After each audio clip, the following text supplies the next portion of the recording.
value, even though the assets that are held by the corporation are worth more, the equity would be worth less because it's less marketable to somebody else. So that's one trick that you can use.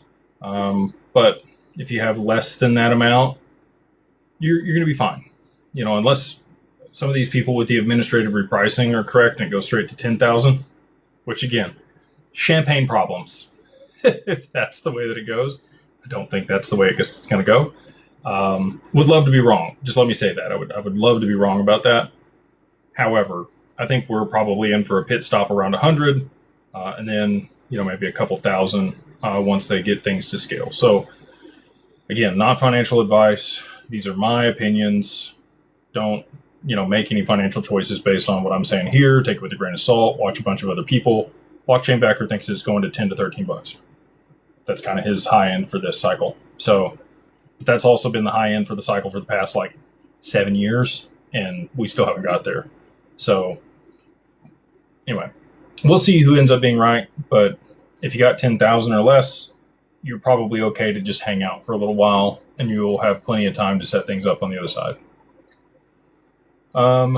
Legend, what's up, dude? Has it that if a Latino owns crypto on a U.S. platform, do they have to pay U.S. taxes? Will the hash rate rise along with XRP, or will it be after the Clarity Act?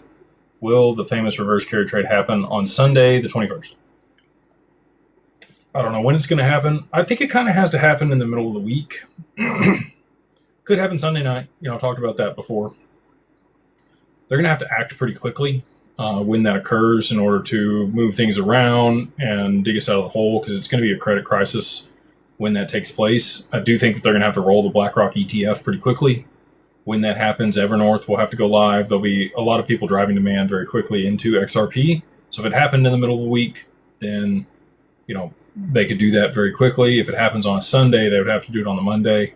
I don't think it's going to happen over on a Saturday, on a weekend. But again, I don't know when it'll take place. But markets are not open during that period. So hard for that to take place during that time. If you own crypto and you are in Mexico or another jurisdiction and it's on a U.S. platform, you have no nexus to the U.S. You're going to be taxed in your jurisdiction, wherever you reside. Most countries have residency tax basis, whereas the U.S. is citizenship based. So even if you're a U.S. citizen, you live abroad, you're still going to get taxed here.